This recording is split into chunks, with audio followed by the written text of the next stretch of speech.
85% sure that everything's working. So those are pretty good odds in my book. But hey, never tell the odds. So Sunday. It's the first of the month, and it is now the 6th month of the year. Damn, that is half a year, in case we haven't done the math well. But, hey man, be there, have fun, and strap in, it's gonna be a good time. Hope you are all doing very well in your week endeavors, and if you don't know, it's your boys, Ookami Stage, EXP 66, bring you a little bit of news, a little bit of information, but also providing the sauce, la música. And as we go forward, because I don't want to get copyrighted by Les Rooks, say we go for it. So,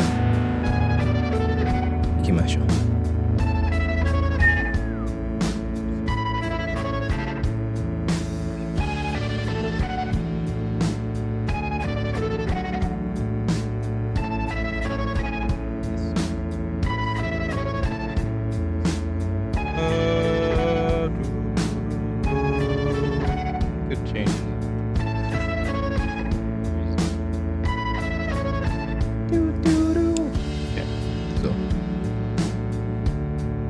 Audience says go for it.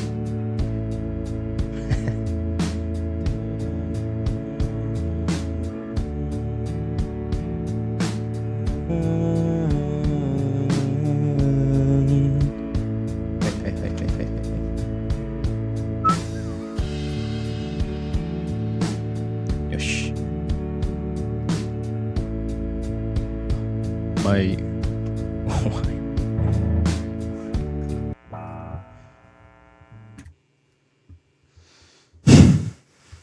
oh.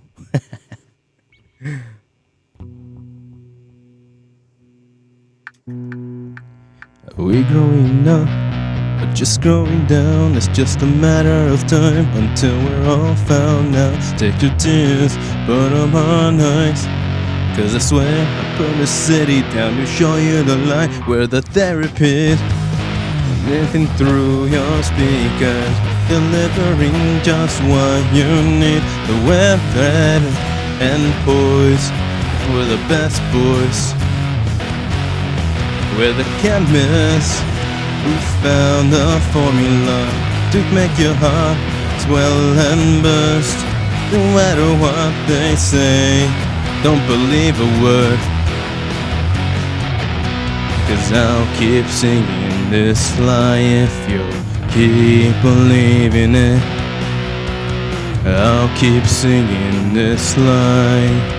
I'll keep singing this lie. Are we growing up or just growing down? It's just a matter of time until we're all found out. Take your tears, put them on ice, 'cause I swear I burn the city down to show you the light. And we travel like gypsies only, with worse luck and far less gold. The weapons you used to love, but we grew old. With the lifters here till the better end, condemned from the start, ashamed of the way the songs and the words go, with the beating of our hearts. 'Cause I'll keep singing this line if you keep believing it. Are we going up or just growing down? It's just a matter of time until they're all found out. Take your tears, put them on ice, 'cause I swear I burn the city down to show you the light. Mama said we broke you around, still down there around to never bend your trust. Got a sunset in my veins, and I need to take the pill, make this town feel okay. The best part, I believe, is a lie. I hope to see you long and you're still alive. I need to keep you like this in my mind. So give in or just give. The best part I believe is the lie. I hope to see you long and you're still alive. I leave things keep you like this in my mind. So give in or just give. We growing up or just growing down. We're growing up or just growing down. It's just a matter of time until we're all found. Now take your tears, put them on ice, 'cause I swear I put the city down to show you the light. That bridge was wrong. But hey, we'll let him live with it because it's a good vibe. So, with that one, man, so fast. Time goes by so fast. And we're just going to keep on going. So, hey, check it out. It's the news of the week. See you in 5.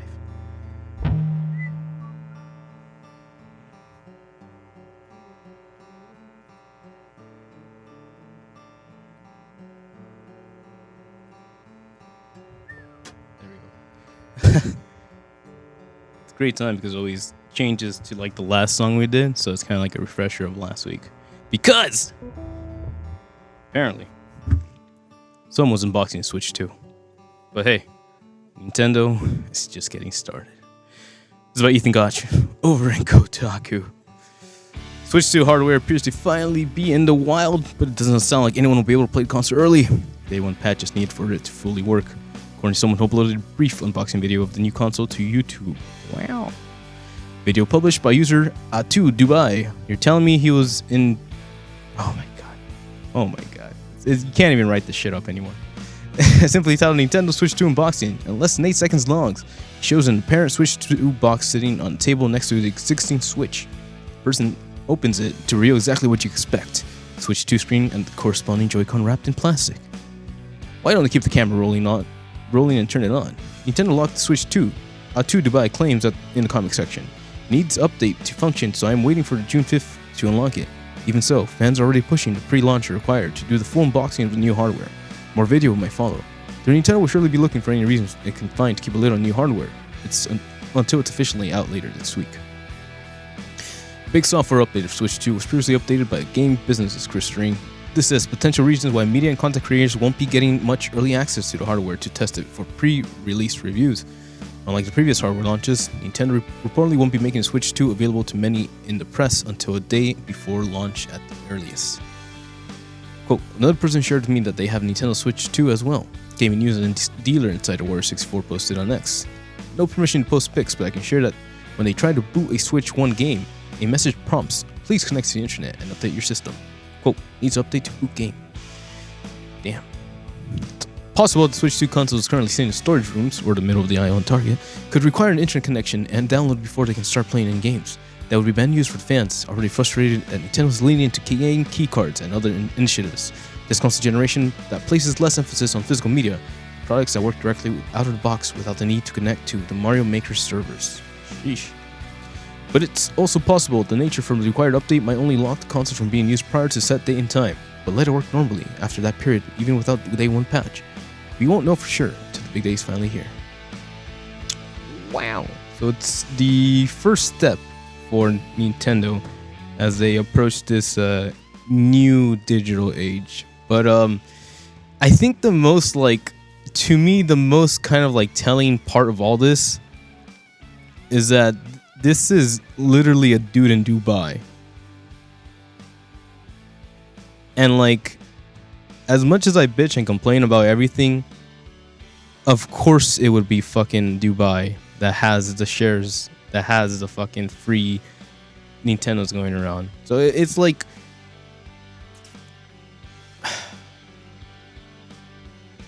it's fine. It's fine. Dubai is the new capital of technology, and because America isn't investing in education and just ways of making technology more accessible to be advanced and created and be inspired by more minds, is where we're at. And if that means that from now on Dubai is getting all the Switches, all the Nintendo products, because they are the people pushing that technology forward. They are the assholes who are investing in this new system. They are the dicks and the shareholders in the buildings of Nintendo going like, nah, put DRM on it. Because what really fucking sucks is that it's just because of this being a thing, we can't expect them to not do stupid ass shit with their DRMs, with their online connection, with whatever bullshit they want to add to it. And that sucks because I come from a very, look, there is this random ass case and it has a Game Boy with like 5-6 games hanging out with whatever accessories you needed. Someone took the time to put this shit together. And now you're telling me that like those probably won't work. I know I'm being like very facetious about like how like in the quote unquote like future I'm thinking about this shit, but it sucks because it is the current now. This is the now where they are able to be like, no, we don't want you to play this because you're quote unquote investigating data mining on our console. Okay, you're getting banned. And like even more than that, it's them fucking getting all assholey and being like, oh, we heard you wanted to make a Pokemon-like game. Oh, you can't capture people in little small containers. That's our thing. It's like, dude, it's a fucking video game. Let it be. Let it breathe. And I get when Power World fucking takes your 3G models that you are allowed to be like, hey, wait. You guys, what the fuck are you doing over there? That is acceptable. But like to be like, hey, man, you're not allowed to creatively think about a fucking video game mechanic anymore without having to be like, oh, Nintendo came up with that already. Go fuck yourself. This world is filled with so many fucking like brain cells. They're not, you don't deserve to fucking pay them off, right? Fucking shit. God damn, they'll buy. Damn it. But that is your future. That is the way we look. Switch officially launches on the 6th, I believe. So that is this Thursday, this Friday. We'll see. We'll see. But hey, there's more to look at. Of course, there's more to look at. What is this? I don't think I clicked on this. Oh, no. I don't think I clicked on this. Noise. Extra. Morning. Because Korean government agencies to release standard contract guidebook for webtoon industry. What does that mean? Let's find out. Wonhee Cho. There you go. From Mo Anime News Network. Because Korean Ministry of Culture, Sports and Tourism, and the Korea Manhwa, nice, Manhwa, I always thought that was a joke, but it's real. The Manhwa Contents Agency announced on May 29th that they were releasing an official commentary guidebook for the standards contract used in the comics and webtoons industry. The guidebook will be available to the public on June 13th. The standard contract, revised in June 2024, includes key protections for webtoon creators. Notably, it guides 2 rest weeks for every 50 episodes serialized, and the mandates of the webtoon platform provide creators with transparent revenue statements. The upcoming guidebook will offer explanations to the standards contract's core terms, instruction on how to apply it, and the guidance on drafting fair agreements. This will also outline the best practices, common red flags, and unfair contracts, and how creators can respond to copyright violations. The guidebook will be available for free download on the official websites of Ministry of Culture, the Korea Creative Content Agency, and Korea Manhwa Content Agency. South Korea's Fair Trade Commission on May 18th announced that it had reviewed the standard contract on terms 23 content providers found at 1112 10,112 unfair provisions to access 141 contract templates and ordered the companies to revise them. Clauses identified include ones allowing for unauthorized production and use of derivative works such as films and dramas without proper consent from creators. Wow. So that's happened. What does that mean? Okay. Essentially, webtoons are big, right? I'm not that kind of demographic. I've stopped reading manga for a while now. Just the act of kind of whipping out your phone and flipping through pages does not really get to me like that. But I understand why it's a big thing, right? It's accessible, it's there, it's in your hand, and like these stories do stuff for people. Quick story. I'll never fucking forget the day when I'm out there in the freaking making some fun noodles, right? Like I'm working at I was sous chef at a pho restaurant, basically head chef, whatever, because the head chef would never be there. And this chick was be like, oh yeah, do you know what what the webtoons are? I'm like, yeah, they're kind of like manga, but they're Korean. He's like, okay, cool. Yeah, there's this one webtoon where like it's a guy that he joins a high school and like they all have superpowers and like they're like, I'm like, are you talking about My Hero Academia? It's like, no, it's on webtoons. And I was like, huh? So like kind of from that moment, I was like, wait a minute, are we just copying and pasting this shit? And obviously that's not all we're doing, but it's just kind of, she could have either been fucking with me. She was kind of like an interesting person. And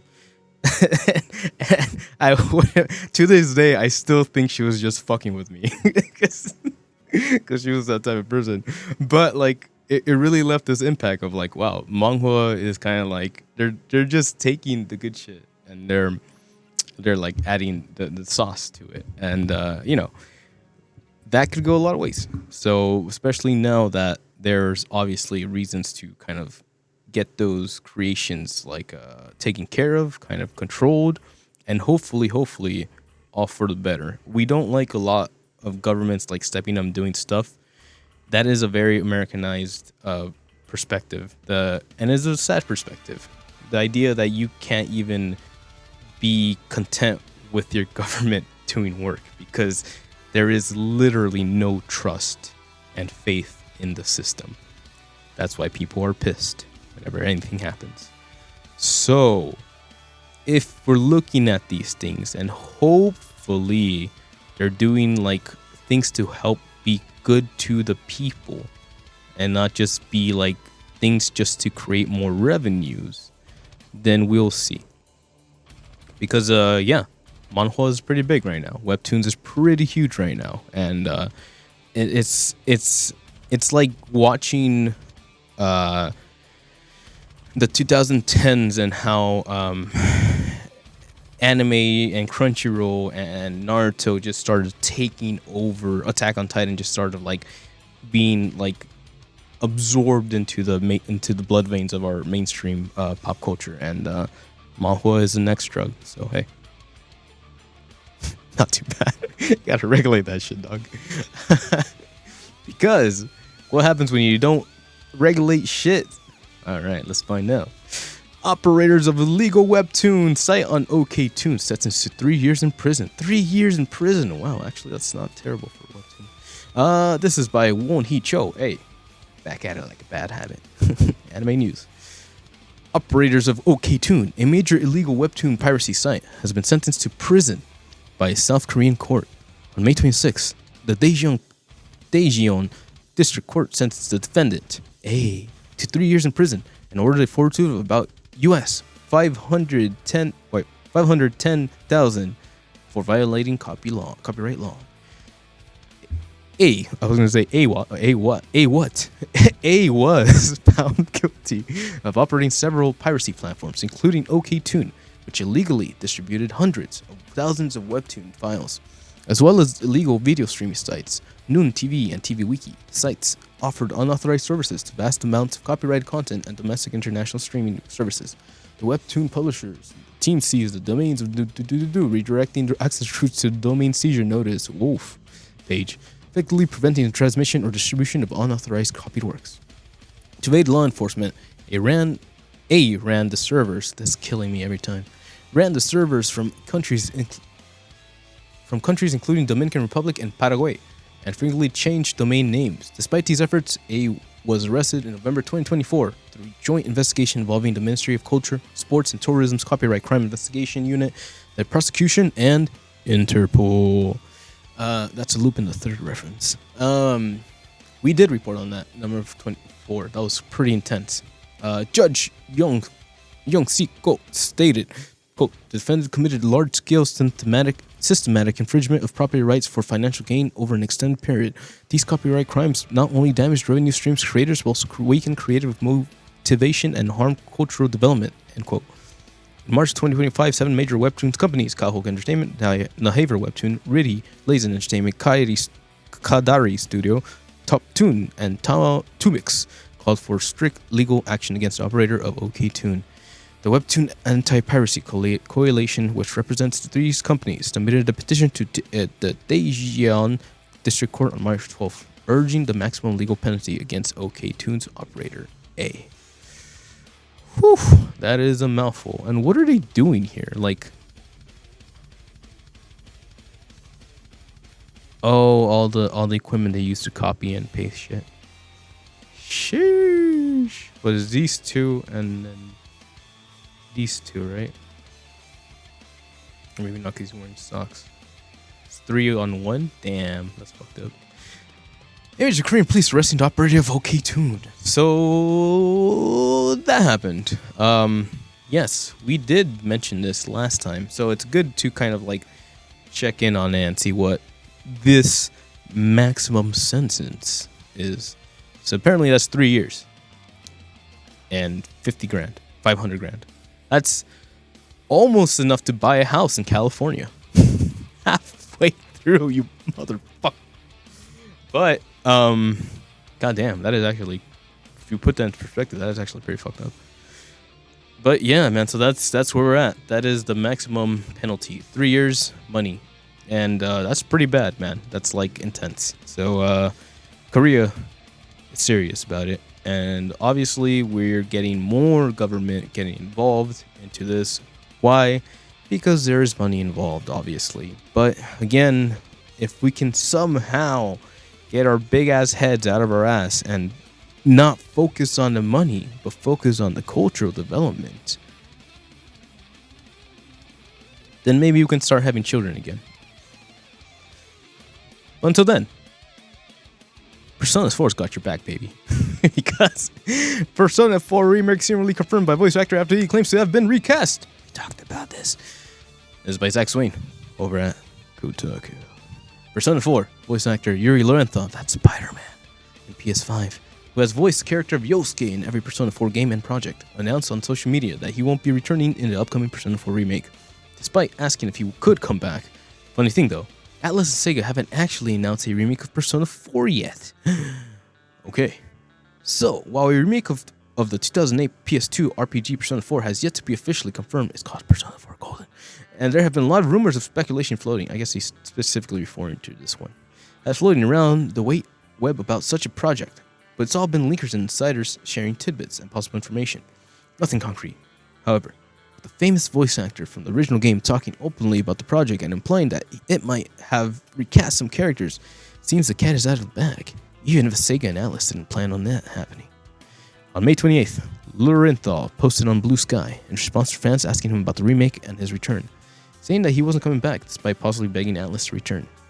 Quote, "And for those who keep asking, no, I will not be returning as Yosuke for the Persona 4 remake," posted Lorenthal, who also voices Spider-Man in the Insomniac PS4 PS5. Quote, "I asked, maybe I even begged, but they don't want me to come back," end quote. Kotaku has reached out to Sega and Atlus for more information about the remake of and the recasting. The last big Persona remake, P3 Reload, did recast the main group of characters. While the decision was controversial at the time, many praised the new voice acting in the RPG, so it seems that Atlus might be doing the same thing again. Assuming Persona 4 remake is real and happening, and it wouldn't be the first time. Persona 4 was previously partially remastered and improved. That version of the game, P4 Golden, was then ported to PS Vita in 2012. Good fucking times. And consoles and PC in 2020. As for why Lowenthal, a famous voice actor for a long career in the industry, would seemingly leak a project ahead of official announcement. You're doing a great job, buddy. Don't worry. I love you. Well, perhaps these rumors have been swirling for so long that he forgot it wasn't actually official yet. Or maybe he was grumpy about not being cast. Yeah, man. We knew about it. We've known about it. Atlus is in its money-making mode. Actually, maybe not Atlus per se, but Sega, owner of Atlus now, is in their money-making mode. And, like, I mean, you know, they kind of deserve it. They kind of earn it. I only say that because I was really turned off by P3 adding that DLC at the end and then like charging up the ass for it. So like I never played that, and that bothers me because I really liked P3, and the fact that they're gatekeeping it with like money makes sense. You know, that was DLC back in the day, but like I don't know, man.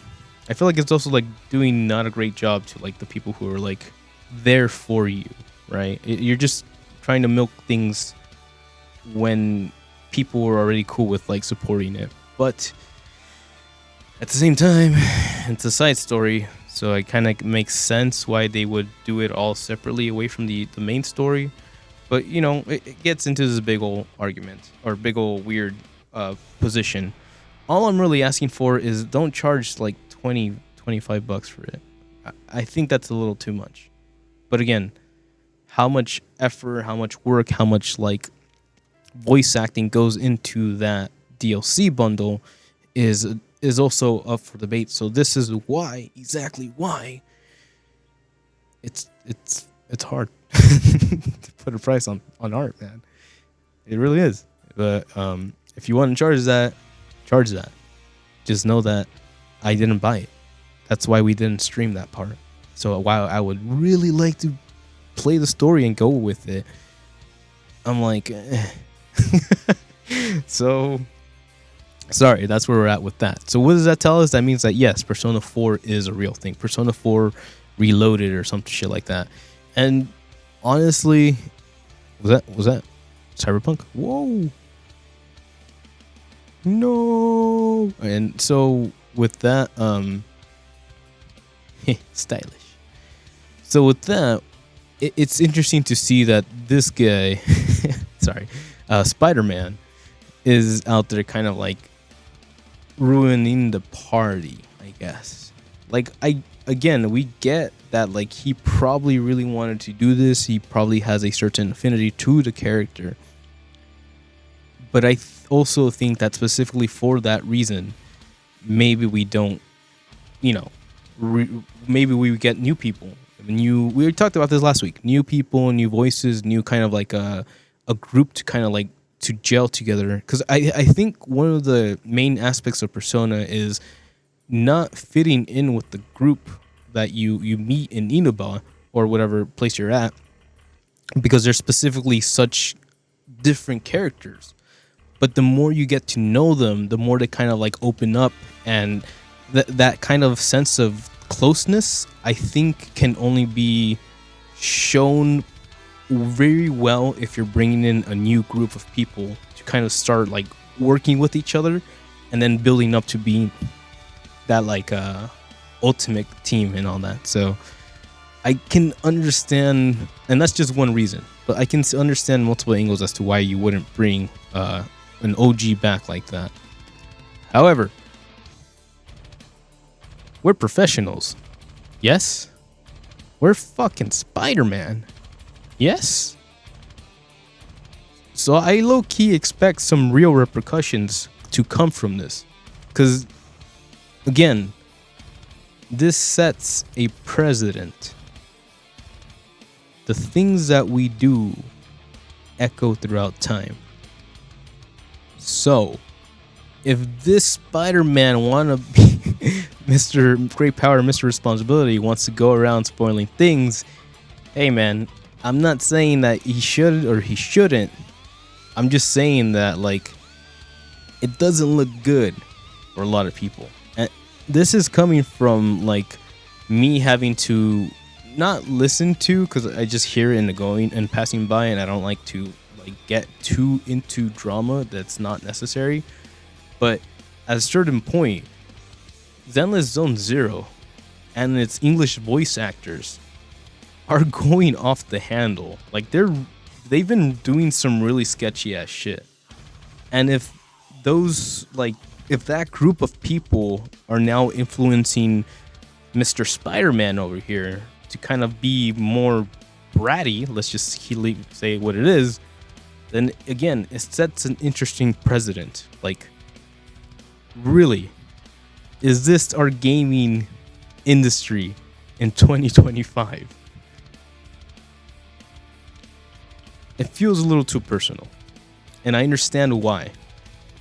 But at the same time, we're getting paid for this.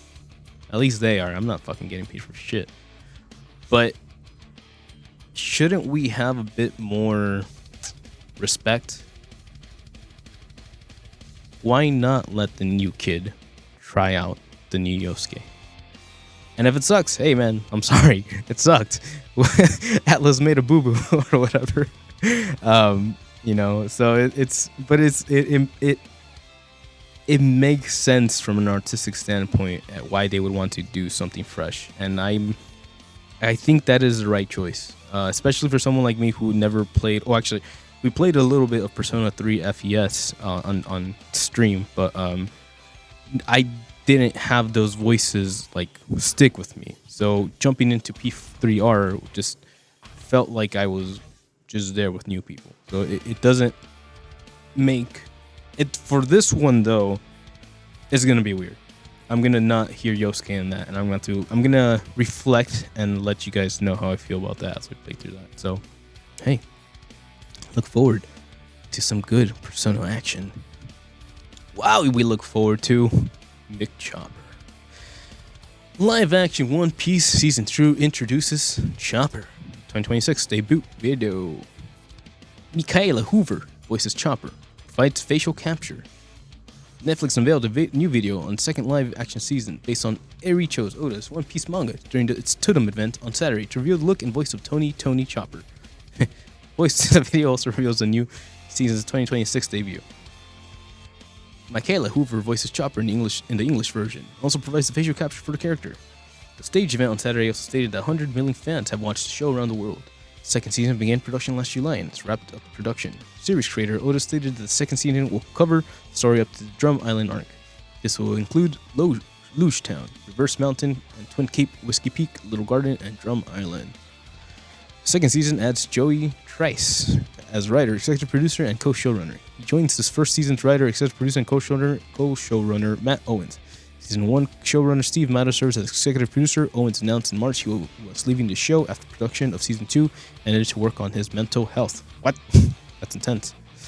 Previously announced Smoker, Takashi, Dragon, Wednesday, Zero. And these people. Numbers. That's a lot of numbers. Chess. That's my dude. The live action One Piece series debuted exclusively to Netflix on August 23. First season had 8 episodes, and as opposed to 10 episodes as originally reported. The series won awards for Outstanding Original Song for a Children's or Young Teen Program. Outstanding Stunt Coordination for a Live Program at the 3rd Annual Children's and Family Emmy Awards. Tomorrow Studios, a partnership between producer Marty Altstein and ITTV Studios, produced the first live action series. Becky Clements served as an executive producer with Maeda. Voice. So that is that. This kid is having fun out there. As is Avenged Sevenfold. See if we can get some voice real quick.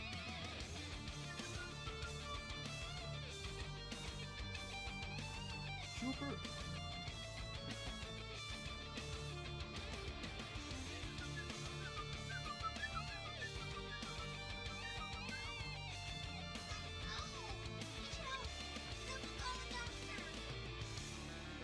Oh wait. There we go. We can all see you. Luffy. Chopper, come out. Chopper, you're hiding the wrong way. We can all see you. Chopper, come out. Hi, Dodo. My name is Tony Chopper, and I'm sorry I can't be there in person, but... Oh, I'm supposed to tell you about One Piece Season 2. One Piece Season 2. Someone call a doctor. Oh, wait. I am a doctor. Come on, Chopper. You can do it. Oh, okay. You probably had the character in the stage like acting this out. And me. You did it, Chopper. Everyone, give him a hand. Is it over? Sure. I'll make a coming. It jerks. I mean it.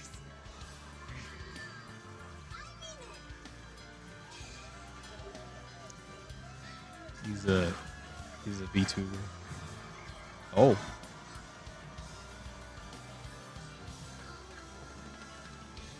There he goes. Alrighty, so that happened on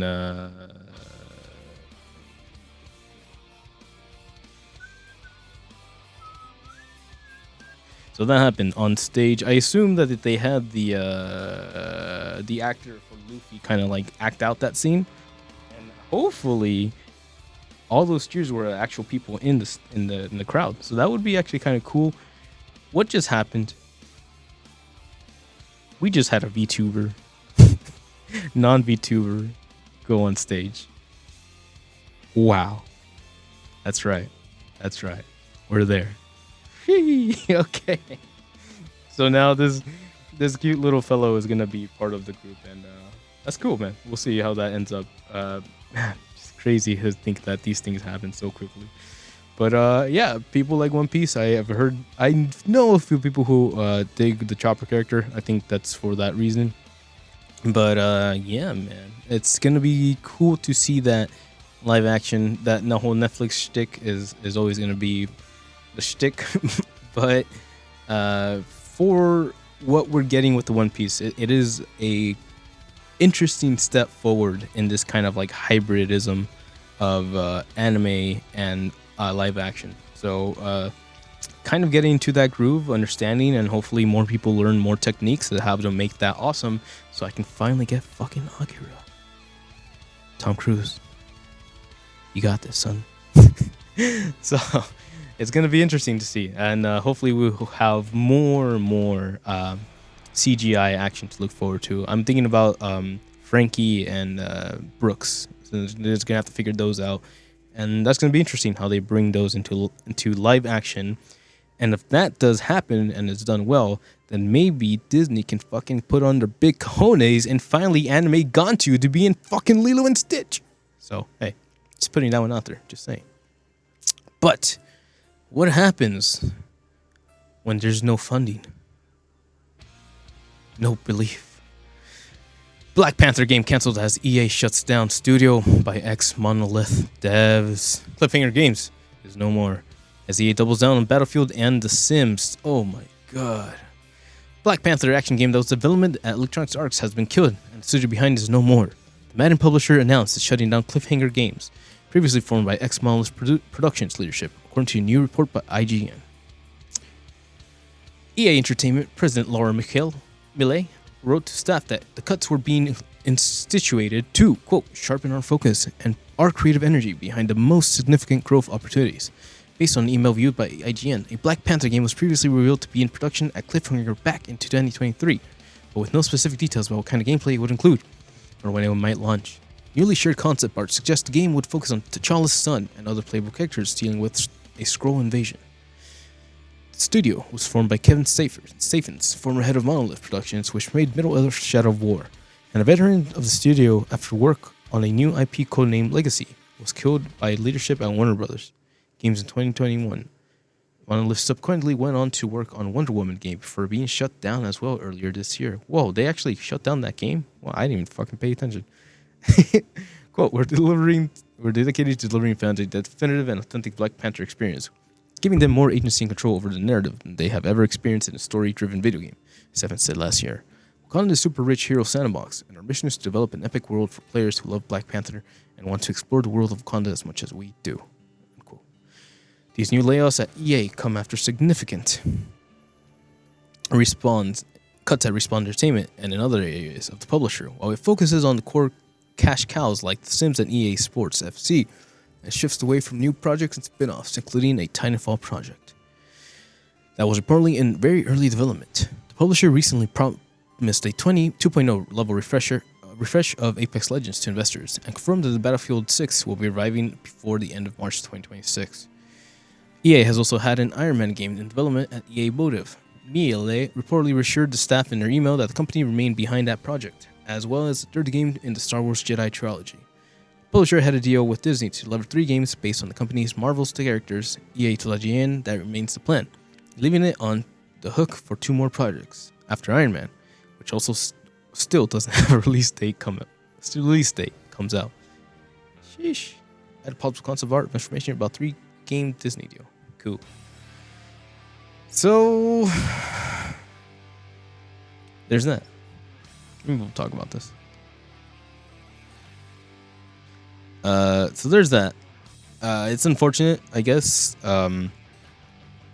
Again, we don't really know what anybody was doing out there, except for the fact that, again, another kind of like shtick that happened with this.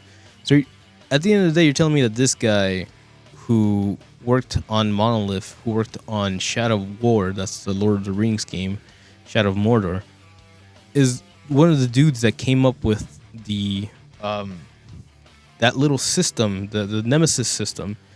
And that sucks because we know that Warner Brothers actually copyrighted that mechanic. And again, what the fuck? You can't just... We copyright patents, right? Because they're ideas that like we want to create and like all that shit. But like, there's a difference between actually building the thing and saying that, oh, this is how it should work, right? Yes, there's maybe a inspiration, but that doesn't mean that you're going to just copy and paste. Even if it is the same guy, and even if he does the same exact like coding, right? Maybe you can copyright that coding, and that's up for debate. But at the same time, it's like a completely different like IP. So I understand maybe this was just gonna be Shadow of Mordor, but with a Black Panther skin, and that's kind of what it sounds like it was gonna be. But like now it's nothing, right? And whether that was because Warner Brothers copyrighted that guy's like MO, and like he's like he couldn't figure out anything else to do with it besides Shadow of the War. All he kept on turning it into EA was Shadow of the War, and EA said, "No, we're good." Many things, right? But like, dude, we can't just keep on like stonewalling these creative outlets, these ideas. You can't just freaking buy them all off, man. There has to be some kind of freedom. Maybe you don't make money off of it, right? But there has to be liberty in the idea of spreading art. There has to be. Or else, what's it for? So, let's figure out this guy. Speaking of art, King of the Hill 2 implies a lot has changed in season 14. Zach Swain over at Kotaku. King of the Hill is back. The popular animated sitcom from Mike Judge is returning for 15th season of Hulu. But as shown in the show's new intro sequence, a lot has changed in Arlen, Texas. Originally, King of the Hill ran from Fox from 1997 to 2009. Damn, that's 12 years. Yeah, holy shit. Oh, well, yeah, 12 years. In that time, it produced 13 seasons and over 250 episodes. The first talks for visiting the grounded animated sitcom started back in 2017, before Disney had bought 20th Century Fox. Now, nearly a decade after we first heard about a possible King of the Hill revival, over 15 years after the show ended, Hank Hill and his family and friends will be returning to TV with 10 new episodes in August. On May 30th, Hulu released new intro sequence for the show's 14th season. While it features the same music and uses the same time-lapse format as soon as the OG show's opening, the new sequence implies a lot has happened over the last 15 years. There are a lot of details to spot in the intro, including Bobby potentially getting COVID-19, including Bill potentially getting COVID-19, Dell running for mayor, and someone moving into Hank's home for 3 years while he and family are away. And here's Hulu's official description of returning show as 14th season. Okay. Propane Jump in Saudi Arabia turned fucking shit to retirement nest egg. Hank and Peggy Hill returned to change Arlen, Texas to reconnect with old friends Dell, Boomer, and Bill. Meanwhile, Bobby is living his dream as chef in Dallas and enjoying his 20s with his former classmates Connie, Joseph, and Shane. Season 14, August 4th. Heh. Let's check it out. So dumb. There you go. That's them. They moved out. Arlen Shuttle. The homie comes around. COVID. Oh, Bill got COVID. They all died.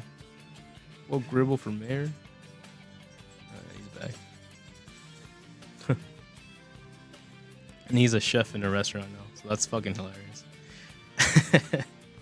Probably doesn't use propane, but hey, we don't use propane at work. Actually, wouldn't make sense. Gas stoves. Yeah, what does he cook at home? Does he not use a gas stove? Or oh, yeah, that is technically. Well, fuck it, whatever he gets. So, what happened? A lot, apparently. But yeah, man, that's the thing. King of the Hill is one of those shows that like I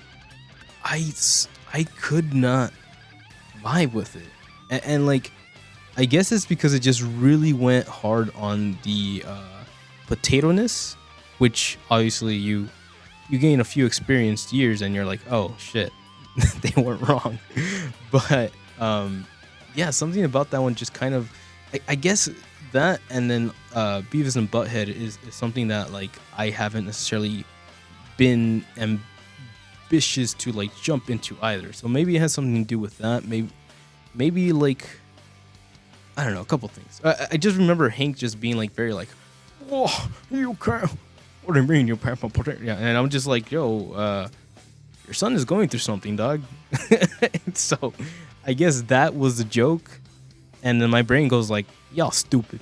And I just went home. But, you know, you just kind of learn to live with it. And then you kind of learn to, I guess, not admire, maybe respect. And then you kind of like look at what they were trying to do in the grand scope of things. And you're like, okay, well, everybody has their opinions, right? That's fun. So to see them come back around is going to be interesting. I don't know if they'll have that sauce that everybody's like looking for. But hey, it's back. They're alive. She looks scared as fuck. They both look scared. Apparently now they're fucking hanging out in Saudi Arabia. So you heard it here, folks. You heard it there first, folks. Saudi Arabia is a new place to be. Rest in peace, America. Because yeah, we talked about that. I jumped the gun a little bit, but yeah, it's Black Panther, Nemesis system. That's what happened. Scrolls, right? Evolution of Middle Earth. Blue reports developers hangers were caught off guard with sudden cancellation of the game closure studio, given so minutes before to announce the EO's internal meeting. The studio has apparently just recently successful past one of its development milestones, working toward a vertical slice that would show a chunk of the game in action. Superpower, secret evasions, combat crossover, gameplay incorporated Nemesis system from Warlord that shut enemies might just remember past encounters with the player and relationships that aspiring Black Panther rivals might involve. It appears the most likely reason EA might decide to walk away from the project was the lack of progress after several years of prototyping, even as some of those laid off cliffhanger games closed on Red Studio. Related to capabilities, several developers spoke about projects online following scheduling. Good while it lasted, posted software engineer, found cliffhanger game shut down by EA. We had a great time, project was starting to get the momentum. So brutal. This injury is just so brutal. Narrative designer Ricky Lamas added, quote, what stands out to me about this studio is how open folks are to having frank conversations and working through our problems together. It helps create a healthy dynamics that's rare to see. Latest cancellation comes amid a recent wave of hundreds of layoffs as the publisher narrows its focus. Sims, Battlefield, Apex Legends. The company claimed a 3-game deal with Disney remains in effect and still plans to eventually ship 2 or more EA Motives Iron Man games. Iron Man comes after in the years ahead. So they ran out of money. No. They used up that money for that Disney contract and they don't have money anymore. Wow. Well, that's a bummer. At least it wasn't about like Disney or Warner Brothers being like, "Yo, man, that's our design." But I mean, lots of things come and go. It's gonna be sad. And it's.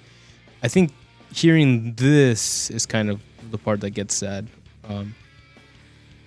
That these guys actually worked well with each other, and like maybe like.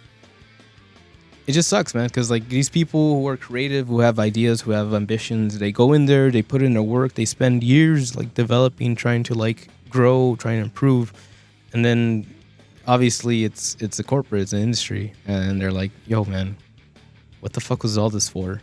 And yeah, you gotta be asking those questions to yourself fairly often. But man, it sucks. I feel like people just really wanted to make money off of the comic book craze, and they fucking doubled down, and now they don't have anything to show for it, and that's called greed. Real talk. So hey, hopefully Wolverine doesn't have to face something like that. But it's been a long fucking time since they said anything about Wolverine. You know what's also been a long time? Pop Team Epic.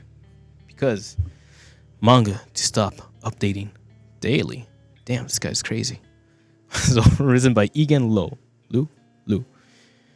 Manga creator Bub Okawa posted on Friday that he will no longer be updating his Pop Team Epic manga with new content daily, starting in June. Instead, he will next update on the 15th of the month. He added that he is sorry that he cannot explain why he will switch to a new schedule. The drawing accompaniment of the announcement shows the creator Popukto in the stroller and Pimpy carrying a Nintendo Switch 2 game system, which will launch on June 5th. Baby and a Switch. Okawa launched Pop Team Epic Comedy on manga on Taishobo's Manga's Life Win website in 2014 and ended its first run in 2015. Okawa launched Season 2 of the manga in February 2016 and ended in April 2017. The manga started a Season 3 in October 2017 and ended in January 2019. The series then continued with a Season 4 that also ended in January 2019. Nice. That was fast. That's not even 1 month. Season 4 was not even 1 month. Okawa launched a quote new series titled Pobutan on Manga Life Win in October. Manga Life Win on October 2019, only to retroactively reveal that it is actually Pop Team Epic Seasons 5. He would employ similar naming jokes for later seasons. Takeshobo published on compiled book volumes for the manga Season 7 on July 14th, 2023. The manga Season 8 started on September 1st, 2023, but Okawa then put it on hiatus in the following month. Okawa explained that the hiatus was due to him not feeling well. Okawa launched the current Season 9 on April 1st, 2025. The manga's television anime series premiered on January 2018. High Dive, Asian Crush. All streamed the anime as it aired in Japan. Toonami Block began airing anime in 2018. Really? The anime second season premiered in October 2022. Okawa most recently launched the Chilean manga and Kodokawa's monthly comic Denki Dao magazine in September 27th. This thing wasn't Toonami? What the heck? That's crazy. But hey, guy must have done some good stuff, right? Like he's out there, he did the thing.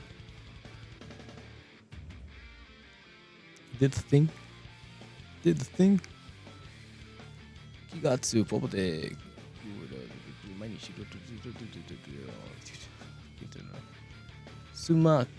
Sumain. Wait, what?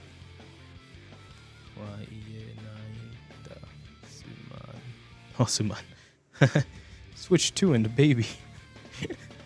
That's pretty direct to me, son. It's pretty straightforward to me. So yeah, that happens. I guess Nintendo doing the Nintendo thing and getting people to go back inside their caves. Hey, I digress. Because one man out there saving the world, Doomslayer. Bethesda devs win a major union contract at Microsoft after threatening strike. Over 300 QA testers secured an agreement with Microsoft. Let's do it. Ethan Gotch over at Kotaku. Alright. ZeniMax Workers United just became the biggest game developer in union at the country to win a contract at a major publisher. The group of over 300 quality assurance testers, that's the thing I bitch about all the time, across the franchises like Fallout and Doom seemed like an agreement with Microsoft that included wages, increased salary minimums, and crediting procedures. It was real until a customer came into trade in Series X. Oh, there you go. Video games have been the revenue titan of the entire entertainment industry for years, and the workers who develop these games are too often exploited for the passion and creativity. Organizing unions, bargaining for contract, and speaking with one collective voice has allowed workers to take back the autonomy we all deserve. ZeniMax QA tester and bargaining committee member Jesse Lessie said in a press release, quote, "Our first contract is an invitation for video game professionals everywhere to take action. We're the ones who will make these games and will be the ones to set new standards for fair treatment," unquote. The contract will now go on to fully membership for review with a ratification vote planned for June 20th. Once completed, ZeniMax devs, including staff at Bethesda Game Studios, will have won the biggest collective bargaining agreement yet of any major gaming unions that have formed in recent years. Sega of America staff secured their first union contract last year, while developers at other Microsoft-owned studios, including Overwatch 2 and World of Warcraft teams at Blizzard, as well as Call of Duty testers at Raven Software, continue bargaining. ZeniMax contract comes just 2 months after union employees are threatening to go on strike, an agreement that wasn't reached following on a nearly 2-year-long negotiation process. The Communications Workers of America, which represents ZeniMax Workers United and other Microsoft gaming unions, previously filed an unfair labor practice charge against the tech giant, claiming it was slow walking the talks. The new contract, once ratified, will provide important benchmarks for other teams currently hashing out agreements. Sheesh. Save America Workers were the first union at a major gaming company to secure a contract. There you go.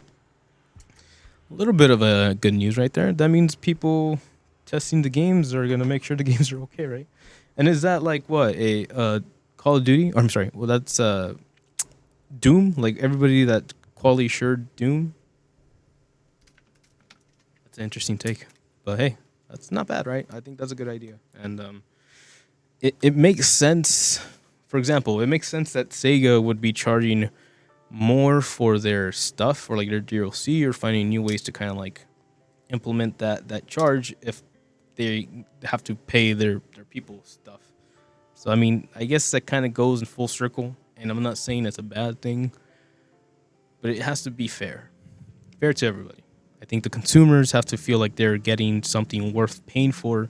I feel the developers have to receive like compensation for the moments that they really push themselves and shine, and when their work shines best when they're being inspired, motivated, and taken care of by the people who are not forcing them, but who are encouraging this project to be completed.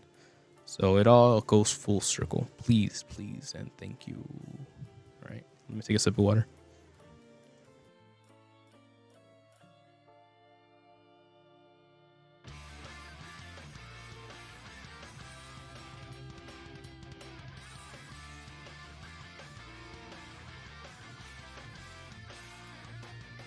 Do have like a little throat thing going on, but hopefully it's not too bad, and I will deal with it as we go.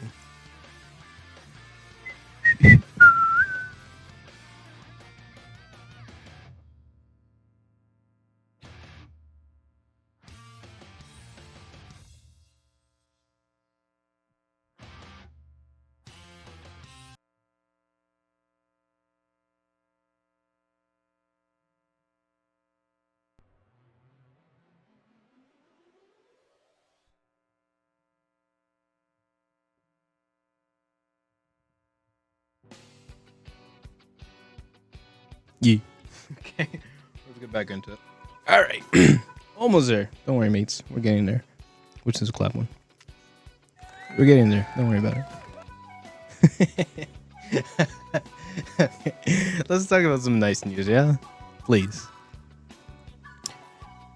Wait, that song gets me copyrighted. I had no idea. That song actually does get me copyrighted. Cyberpunk 2 moves into pre-production.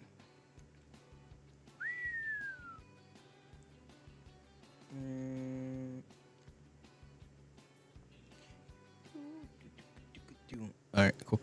Cyberpunk 2 into pre-production. As CD Projekt Red confirms, almost 100 developers are already working on it. Let's go, Ethan Gotch, Keanu Reeves.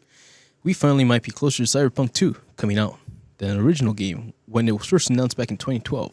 CD Projekt Red recently confirmed that the sci-fi open-world RPG sequel has moved into pre-production with roughly 100 developers closely devoted to the Polish Studio's second major franchise. CDPR outlined its current development allocation in the latest reports to investors. Project Orion, Cyberpunk 2, is expected to take players back to the first games-busting LA-inspired Night City. Let's go! As well as a new hub location that's been described as akin to Chicago. Sick. Witcher 4, meanwhile, has currently 422 developers working on it, but is expected to ship before 2027.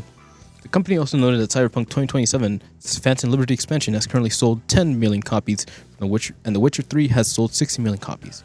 10 million of which are from the last 5 years. Assuming the series-led follow-up doesn't end up hitting until 2028, and Cyberpunk 2 takes a 5-year additional development after that, we wouldn't see it until 2033. Damn. About 8 years from now. That might feel like forever. But remember, it was 7 years between the first big cinematic teaser for Cyberpunk and its buggy release in 2020. Will things be smoother and faster this time around? Consider CDPR now has lots of experience with both of its third-party fantasy and first-person shooters formulas under its belt. Maybe. But both franchises are also moving to Unreal Engine 5. CDPR is involved with other projects as well. However, including a Witcher spin-off codenamed Sirius and a new IP called Hadar. Plus, blockbuster game development just keeps on getting more complex, expensive, and time-consuming. What took 5 years to make on PS5 might take even longer on PS6.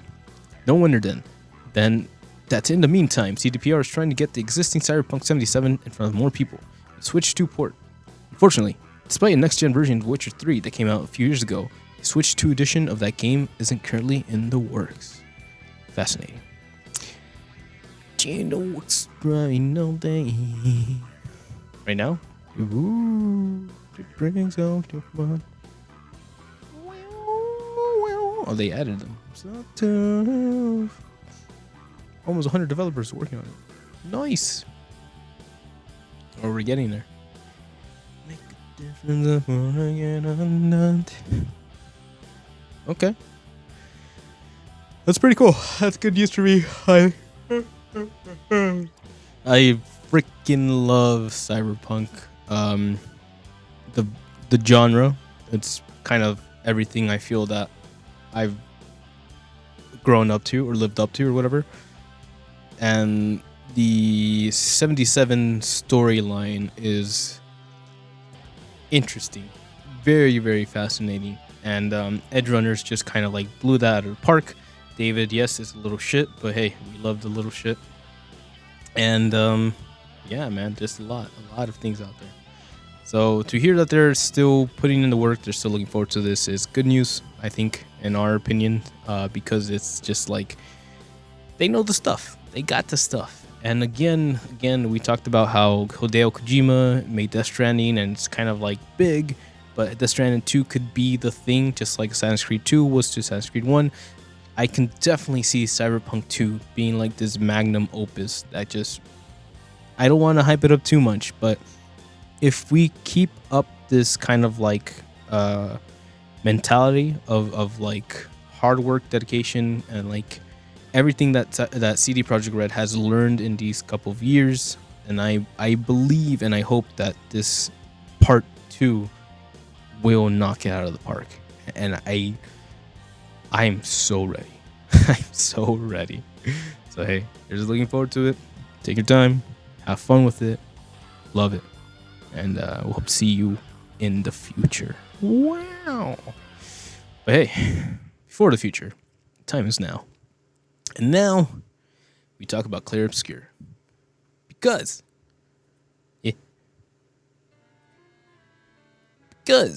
Clair Obscur wants to add more of its features. This is by Jack Coleman over at Le Gamer. Expedition 33 is a gorgeous game. The environments and character models, the creature design, the visuals, and soundful interactive smash hit JRPG are rightfully landed. Visual quality of the game has resulted in vocal compartment for communities requesting a photo mode. That's me. Something that's becoming more standard in modern RPGs. For instance, Baldur's Gate 3 received a photo mode in its 8th and final patch earlier this year. Heck yeah. High on list of priorities. In an interview with Final Fantasy Union, Clair Obscur Expedition 33 art director Nicholas Maxon touched on the subject, saying that there have been a lot of internal requests within Sandfall for photo mode. 2. Nice spot. Game spot. It's very high on the list of things we want to do, obviously. It's requested a lot. Even internally, people from the team just want a photo, Maxon explains. Quote, it's a lot more work than some stuff, but it definitely is something that we would like to do. Quote, and with everything relatively new release, however, Sandfall is currently focused on the quality of life updates and bug fixes. Quote, right now, our biggest focus is just fixing all the little bugs here and there that we see popping up from the internet, Maxon continues. But we definitely have a list of changes that we want to do. For example, the Lumina loadouts, we're working on them. We're working on just seeing when we can make that happen. Maxon is referring to the ability to create Lumina presets for characters, allowing you to easily swap between these presets depending on the upcoming fight. Oh, I get what you mean.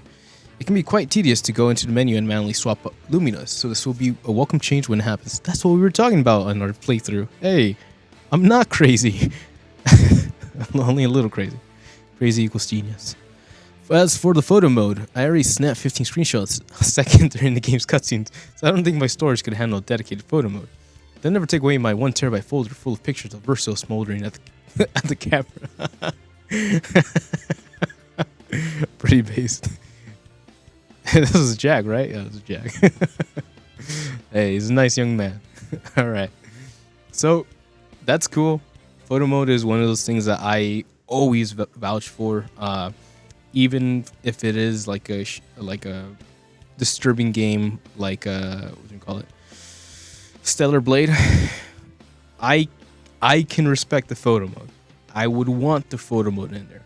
I understand why things had to be developed so people wouldn't go there, but photo mode is one of those things that just really, for someone that likes making thumbnails, that definitely comes in clutch. Like the minute I realized that I could take screenshots in game and just transfer them for the thumbnails, it was like one of my favorite moments, like aha moments, and like doing all this shit. Just realizing that I would be able to bring a part of the story into the cover art, and that was only something that could be achieved from this new generation of like, hold the share button, click this thing so you can share your thing with you. And like, I understand why now it was created, and it's a little disappointing to understand why all this sharing mode, sharing button, photo mode was like invented, quote unquote. But it's seeing that it's already here and it's part of our freaking controller integration. Yes, I do admire when they go out of their way to give you exposition, to give you highlights, to give you angles, to give you tilt, to give you camera control. It's amazing. It's amazing. These people put in the work to make this thing look beautiful, and they deserve to have that art shared. So I understand it is work. I understand why it's not like the number one priority or whatever when launching a game. But hey, the fact that they're actually talking about it and trying to do something for it, and also thinking about other things, like improvements to the quality of life, is good. Again, we're talking about how these developers can learn from these moments. They don't have to be perfect. They just have to be better, and they have to try. They have to care. So shows that they care, shows that I'm about it. And yeah, as far as this developers go, I would be interested in supporting them, and I hope more people would be interested in supporting the good ideas and the good policies and dreams and hopes and all that helps create these games, that helps make these stories real, emotional. So that's my take. But wait, there's more. Because you'll never guess. Expedition 33 publisher says fans would never guess the hit RPG's budget. Mirror's Edge and Vanquish cost more. It's by Ethan Gotch, our last and final article for today from the main homie, Kotaku. Color Obscure 33 is one of the top rated games of the year and has sold over 3.3 mil. And it did it with a very small budget. According to publishers Kelper Interactive, how small? Portfolio director Matthew Handron is insane, but he thinks everyone's guesses are probably wrong. Quote, everyone's desperate to know what the budget is, and I won't tell them, but I would guarantee if you got 10 people to guess, I think all 10 wouldn't guess the actual figure, he told Games Industry Biz. I'm sure Mirror's Edge and Vanquish cost more. Put it that way. Quote, Claire Obscure Expedition 33 producer Francois Melrise and set at Sandfall Interactive agreed. I would say I've seen a lot of budget estimations that are all higher than the real budget, he said. Mirror's Edge and Vanquish are both awkward examples. While they fit the risk-taking creative vibe of Expedition 33, they came out over a decade ago for Xbox 360 and PlayStation 3 generation consoles. Official development budgets have been released for either, but M2 Research ballparked the cost of making a AAA game for those consoles at 18 to 28 million back in 2010. If an accurate gauge of Expedition 33's cost, which included a core team of around 30 people over 4 years plus publisher support from Kelper and outsourcing contracts abroad, that would still sit out well below the budgets typically bandied from about for games in triple I space, big productions for smaller studios. Whatever the actual number, Handran's alluding to it is, his argument is that the game budgets need to be reined in of the bigger studios and publishers need a greater appreciation for what can be achieved with less. Quote, I think there's been a lot of irresponsibility practices in the industry, he said. Some games can make it work. Grand Theft Auto 6 is going to make it work. I think we can all say with great confidence. There are plenty of games made with very large teams and for huge amounts of money that don't land. And there is a human cost to running things that way. People lose their jobs. Amen, brother. So, there is that. There is, if nothing else, of today, at least listen to the guy who did the thing. You know? There's clearly inspiration. There's clearly a good head on his shoulders. And we know that these people have freaking escaped from the clutches of Ubisoft themselves. So, if nothing else, can we please listen to the person who's putting in the work? Thank you. Thank you. So, with that, ladies and gentlemen, it's been another beautiful day. It's another beautiful Sunday. I'm definitely liking the reining in a bit of the timing. I personally like going off of it, but obviously if it's like a not too much to talk about or to explode on, then it's nice to also keep it simple and clean. Tari Karu, I love you. And man, good stuff. So here's to hoping that this week kind of like opens up. It is chill, right? We're gonna go into the week of Nintendo. So this week is gonna be dominated by Nintendo's bullshit. And if it really has to be bullshit, then let's talk about it. Let's be honest. Who are they now? Now that they have all these investors and all these Dubai unboxers, who is Nintendo?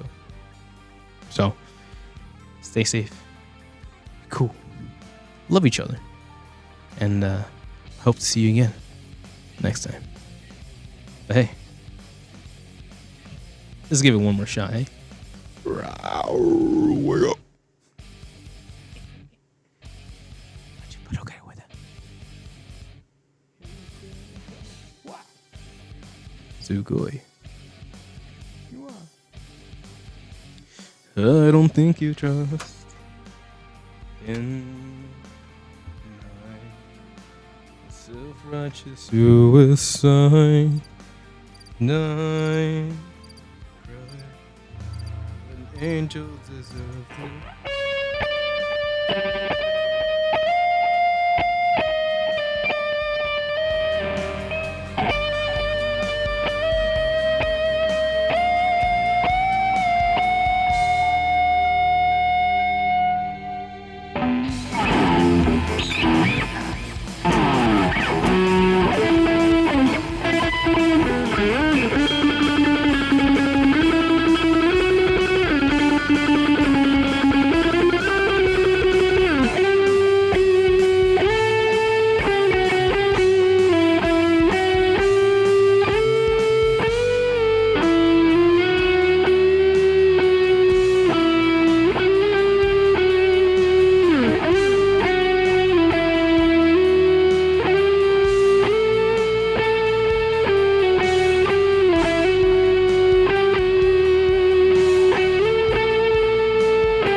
Vamos pues. I think I got this.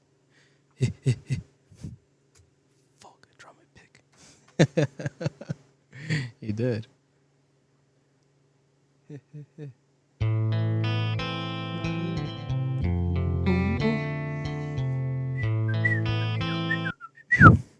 Vamos pues. You got it? You got it.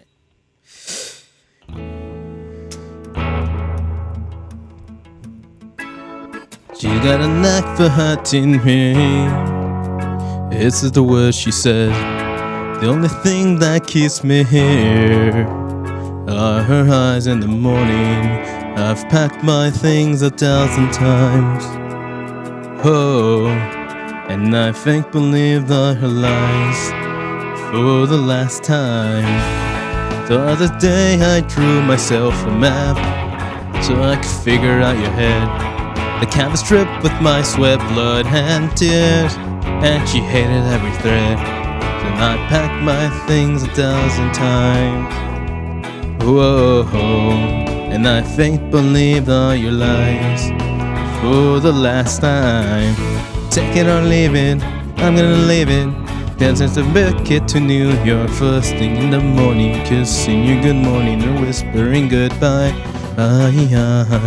And take it or leave it, yeah, I'm gonna leave it. It's really in my mind, there's no coming back for you. There's no coming back for you.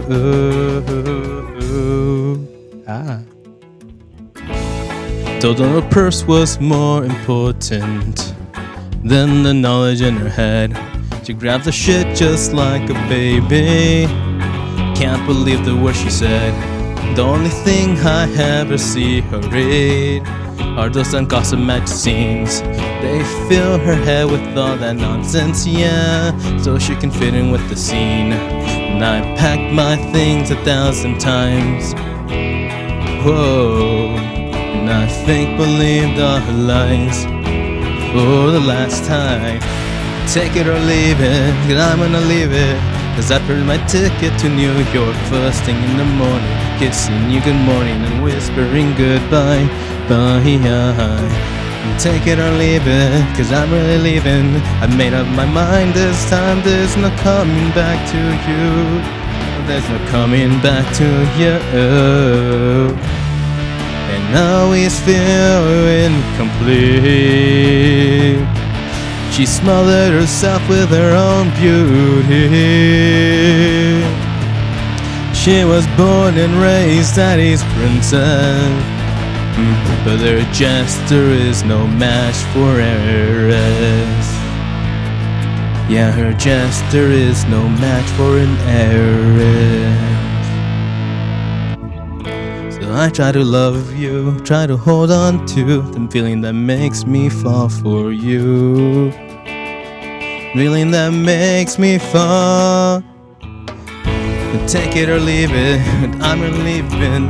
I purchased my ticket to New York first thing in the morning, kissing you good morning, whispering goodbye. Bye. So I try to love you, try to hold on to the feeling that makes me fall for you. That makes me fall for you. And take it or leave it. Oh, we had more for that one. Because we got more for this one. Hi. Psycho, no? Because it wouldn't be a Sunday morning without the mother freaking strokes.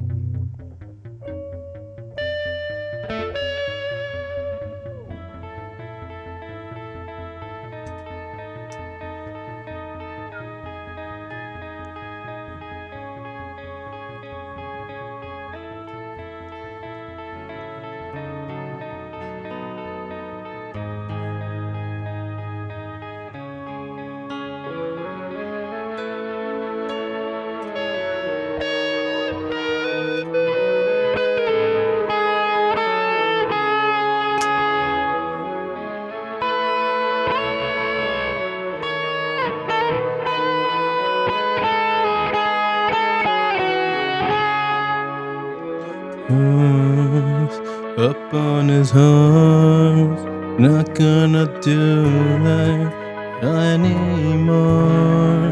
Listen one time, it's not the truth, it's just a story I tell to you.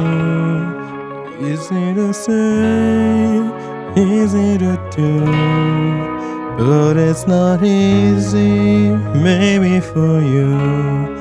Hope that you find it, hope that it's good, hope that you read it, think yeah you should. Cut you some slack as he sits back, sizes you up, plans his attack. Da da da. Drums, please. I got it up, I got it up, waiting for me down on the street. But now you gotta do something special for me. I'm gonna say what's on my mind, then I walk out and then I feel fine. Under his thumb, I'm on his back. Oh, you're not deep, right to crack. Needed her there, I needed you there, but I didn't know, I didn't know. Go alone, I'll go alone, go alone, I'll go alone.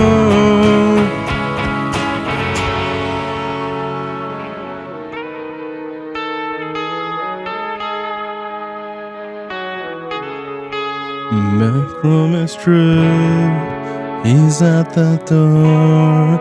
When he gets back, he's on the phone. Innocent eye, innocent heart. No, it's not wrong, but it's not right. Innocent time, out on his own. Not gonna do that. Fuck out of control. I was just born, playing the guitar. Learned all your tricks. It wasn't too hard. I will find out the truth when I get back.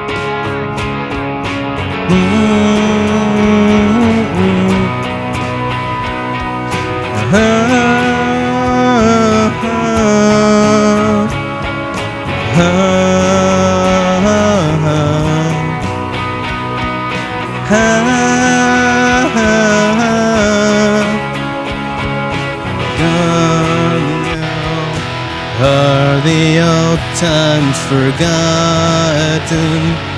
Time to hold on the railing. The Rubik's Cube isn't solving for us, oh friend. Long forgotten the old ways. At the bottom of the ocean, now has swallowed the only thing that's left is us. So pardon the silence that your hearing is turning into a deafening, painful, shameful roar.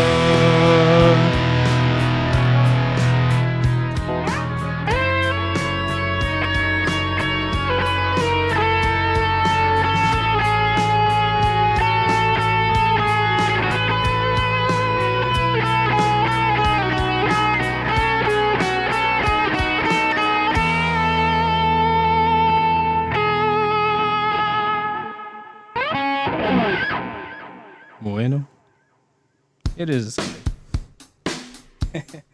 And the strokes are always awesome. So hey, don't be depressed, even though it's a Sunday. That's a Strokes reference. But hey, it's a big world out there. There's a lot of things happening, lots of things going.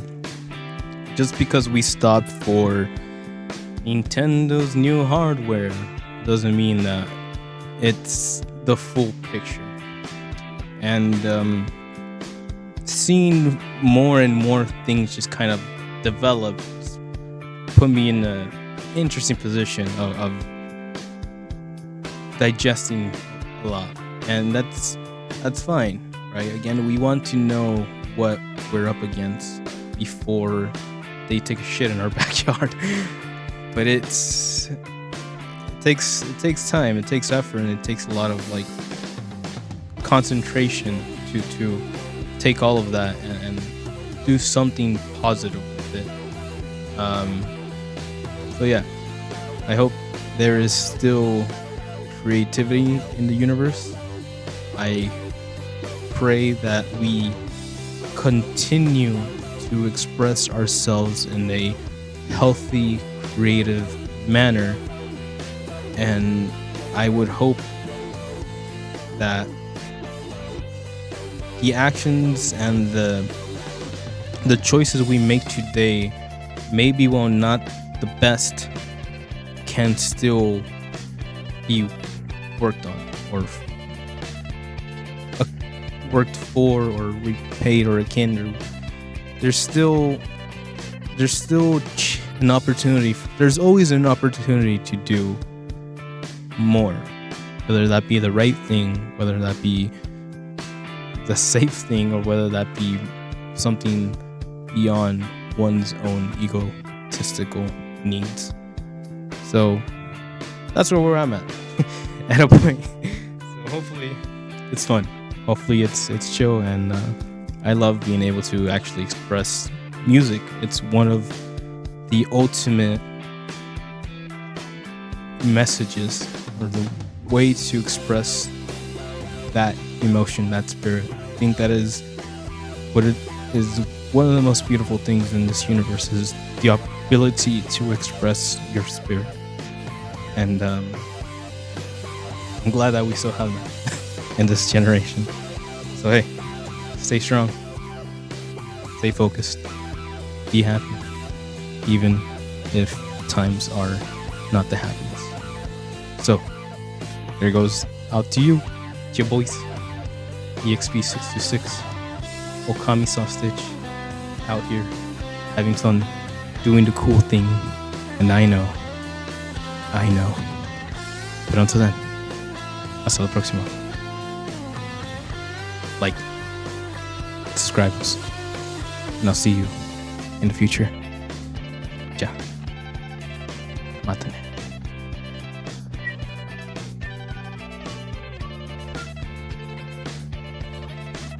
He's gonna do it.